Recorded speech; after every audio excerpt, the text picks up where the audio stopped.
കോന്നിയിലെ പാറമട അപകടത്തിൽ കാണാതായ ബീഹാർ സ്വദേശി അജയ് റായ്ക്കായുള്ള തെരച്ചിൽ ഇന്നും തുടരും. ഫയർഫോഴ്സിന്റെ 20-അംഗ സ്പെഷ്യൽ ടാസ്ക് ഫോഴ്സും NDRF സംഘവുമാണ് തെരച്ചിൽ നടത്തുന്നത്. പാറ അടർന്നു വീഴുന്നത് തുടരുന്നത് ദൌത്യത്തിന് വെല്ലുവിളിയാണ്. അതീവ ദുർഘടമായ സാഹചര്യത്തിലും ഇന്നലെ അതിസാഹസികമായാണ് ഒഡീഷ സ്വദേശിയുടെ മൃതദേഹം അഗ്നിശമന സേന പുറത്തെടുത്തത്.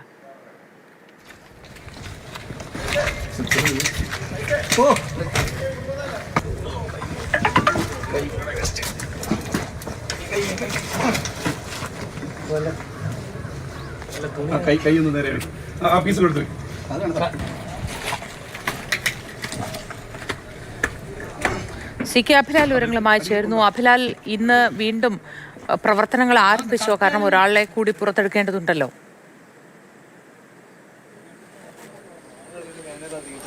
പുതിയ അപകടമുണ്ടായ പയ്യരാമണിലെ ചെങ്കളം പാറമടയിലേക്കുള്ള പ്രവേശന കവാടമാണ്. നിലവിൽ മാധ്യമപ്രവർത്തകരെ ആരെയും ഉള്ളിലേക്ക് കടത്തിവിട്ടിട്ടില്ല. അതേസമയം ഫയർഫോഴ്സിന്റെ സ്പെഷ്യൽ ടാസ്ക് ഫോഴ്സ് 20-അംഗ സംഘം, അതോടൊപ്പം തന്നെ NDRFന്റെ 20-അംഗ സംഘവും സ്ഥലത്ത് എത്തിയിട്ടുണ്ട്. ഇരു ടീം അംഗങ്ങളും സ്ഥലം സന്ദർശിച്ച് ഏത് രീതിയിലായിരിക്കണം ദൗത്യത്തിന്റെ പ്ലാൻ എന്നത് സംബന്ധിച്ചുള്ള കാര്യങ്ങളിൽ അവലോകനം ചെയ്യും. അതിനുശേഷം ഏറെക്കുറെ ഒരു 8 മണിയോട് കൂടി മാത്രമേ ഈ ദൗത്യം ആരംഭിക്കുകയുള്ളൂ എന്നുള്ളതാണ് നമുക്ക് ലഭ്യമാകുന്ന വിവരം. ഫയർഫോഴ്സിൻ്റെ ജില്ലാ ഓഫീസറുമായി ഫോണിൽ സംസാരിച്ചിരുന്നു.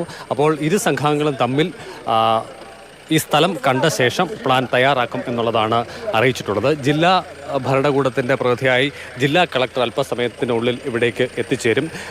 ഈ ദൗത്യം കാണാനും അതോടൊപ്പം അത് മനസ്സിലാക്കാനും ഒക്കെ തന്നെ പൊതുജനങ്ങൾക്കും നാട്ടുകാർക്കും ഒക്കെ തന്നെ താല്പര്യമുണ്ടാകും. പക്ഷേ ആരെയും ഈ കോമ്പൗണ്ടിലേക്ക് കടത്തി വിടില്ല എന്ന് ജില്ലാ കളക്ടർ അറിയിച്ചിട്ടുണ്ട്. ദുരന്ത നിവാരണ നിയമപ്രകാരം അതൊരു നിരോധനം ഏർപ്പെടുത്തിയിരിക്കുകയാണ്.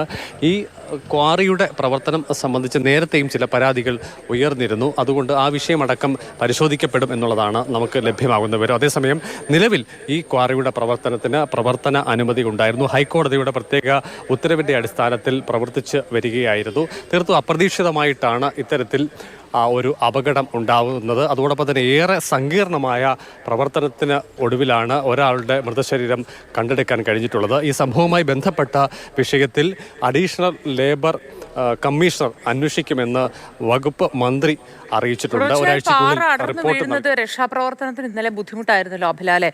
തുടർന്നും അങ്ങനെ തന്നെയാണോ അവസ്ഥ? അങ്ങനെയെങ്കിൽ രക്ഷാപ്രവർത്തനം എങ്ങനെയായിരിക്കും ഇന്ന് പുരോഗമിക്കുക? തറനിരപ്പിൽ നിന്ന് ഏറെക്കുറെ ഒരു 300 അടിയോളം ഉയരത്തിലുള്ള പാറക്കെട്ടാണ്. വർഷങ്ങളായുള്ള ക്വാറി പ്രവർത്തനത്തെ തുടർന്ന് വലിയ തോതിൽ പാറയുടെ ഭാഗങ്ങൾ പൊട്ടിച്ച് നീക്കം ചെയ്യപ്പെട്ടിട്ടുണ്ട്. പിന്നീട് അവശേഷിക്കുന്ന ഭാഗം ഓരോ തവണയും സ്ഫോടനം നടക്കുമ്പോൾ ഉണ്ടാകുന്ന പുതിയ പുതിയ വിള്ളലുകൾ, അതേ തുടർന്നാണ് പാറയുടെ ഭാഗങ്ങൾ അടർന്നു വീഴുന്നത്. ഇന്നലെ തീർത്തും അപ്രതീക്ഷിതമായിട്ടാണ് ഈ അപകടം ഉണ്ടായിട്ടുള്ളത്. പല തട്ടുകളായി, അതായത് പൊട്ടിച്ച് നീക്കുന്ന പാറയുടെ അവശിഷ്ടങ്ങൾ വാഹനത്തിലെത്തി നീക്കുന്നതിന് പരുവത്തിൽ വഴി വെട്ടിയാണ് ഇതിൻ്റെ പാറ പൊട്ടിക്കൽ പ്രവർത്തനങ്ങൾ മുന്നോട്ട് പോയിക്കൊണ്ടിരുന്നത്. അങ്ങനെയുള്ള പല പാതകൾ ഈ കോമ്പൗണ്ടിനുള്ളിൽ പാറയോട് ചേർന്ന ഭാഗത്ത് നമുക്ക് കാണാൻ സാധിക്കുമായിരുന്നു. ഇന്നലെ രാവിലെ ഒരു സ്ഫോടനം നടത്തിയിരുന്നു. അതിനുശേഷം ഉച്ചയ്ക്ക് അടുത്ത സ്ഫോടനം നടത്തിയ ശേഷം ഭക്ഷണം കഴിക്കാൻ വേണ്ടി പിടിഞ്ഞ തൊഴിലാളികൾ പിന്നീട് ചെറിയ വിശ്രമത്തിന് ശേഷം തിരിച്ചെത്തി യന്ത്രസഹായത്തോടു കൂടി ഇത്തരം പ്രവർത്തനങ്ങളിൽ ഏർപ്പെട്ട ഘട്ടത്തിലാണ് ഈ അപകടം ഉണ്ടാകുന്നത്. ഏറെക്കുറെ 150 മീറ്റർ ഉയരത്തിൽ നിന്നും വലിയ ഭീമൻ പാറ കഷ്ണങ്ങൾ അടർന്ന് താഴേക്ക് വീഴുകയായിരുന്നു. യന്ത്രത്തിനുള്ളിൽ ഉണ്ടായിരുന്ന ഡ്രൈവറും അതോടൊപ്പം തന്നെ സഹായിയായിട്ടുള്ള ആളുമാണ് ഇതിനുള്ളിൽ കുടുങ്ങിപ്പോയത്.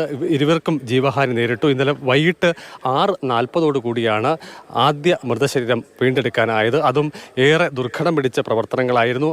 ഈ ബോഡി സ്ഥലത്തു നിന്നും മാറ്റുകയും ഫയർഫോഴ്സ് സംഘങ്ങളും തൊഴിലാളികളും സ്ഥലത്തു നിന്ന് നീങ്ങുകയും ചെയ്തതിന് പിന്നാലെ ഏറെക്കുറെ 40 മിനിറ്റ് സമയം കൂടി പിന്നിട്ടപ്പോൾ വലിയ പാറയുടെ അവശേഷിച്ച ഭാഗങ്ങൾ ഈ സ്ഥലത്തേക്ക് വലിയ ശബ്ദത്തോടു കൂടി പൊട്ടി വീഴുന്നത് കണ്ടു. സത്യത്തിൽ വലിയൊരു അപകടമുണ്ടാകുന്ന നേരമാണ്.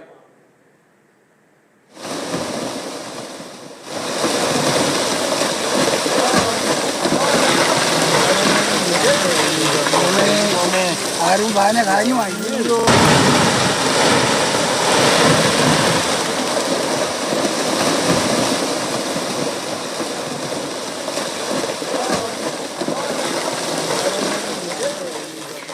അഭിലാൽ, ഈ കാണാതായ ആളിന് വേണ്ടിയുള്ള തെരച്ചിൽ ഇനി എങ്ങനെയായിരിക്കും നടത്താൻ ഉദ്ദേശിക്കുക എന്നത് സംബന്ധിച്ച് അവരാരെങ്കിലും മാധ്യമങ്ങളോട് സംസാരിച്ചോ? കാരണം അകത്തേക്ക് നമുക്ക് പ്രവേശനമില്ലാത്തതുകൊണ്ട് തന്നെ ഇത് ഏത് തരത്തിൽ പുരോഗമിക്കുന്നു എന്നത് കാണാനും കഴിയില്ലല്ലോ.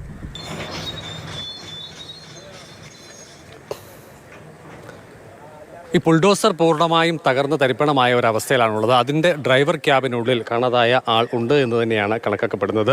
ബീഹാർ സ്വദേശിയായിട്ടുള്ള അജയ് കുമാർ റായ്, 32 വയസ്സാണ് അദ്ദേഹത്തിൻ്റെ പ്രായം. ഏറെക്കാലമായി ക്വാറി പ്രവർത്തനങ്ങളുമായി ബന്ധപ്പെട്ട് പ്രവർത്തിച്ച് വരികയായിരുന്നു.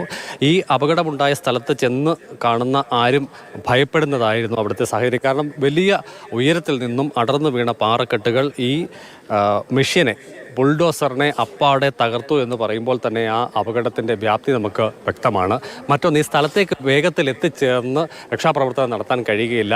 അത്ര ദുർഘടമായ ഒരു പ്രദേശമാണ്. അങ്ങനെ മുകൾ ഭാഗത്ത് ക്രെയിൻ എത്തിച്ച് പിന്നീട് ചെറിയ ബുൾഡോസർ ഇന്നലെ എത്തിച്ചിട്ടുണ്ട്. ആ ബുൾഡോസർ അവിടേക്ക് കെട്ടി ഇറക്കിയ ശേഷം ഓപ്പറേറ്ററെ ഉപയോഗിച്ച് പാറക്കഷ്ണങ്ങൾ താഴേക്ക് തള്ളിയിട്ട് അങ്ങനെ ഓരോ ചുവടും മുന്നോട്ട് നീക്കാം എന്നുള്ളതാണ് പ്രതീക്ഷിക്കപ്പെടുന്നത്. ഇന്നലെ ജില്ലാ ഫയർ ഓഫീസർ പറഞ്ഞ പ്രകാരമുള്ള പ്ലാനാണ് ഇപ്പോൾ പറയുന്നത്.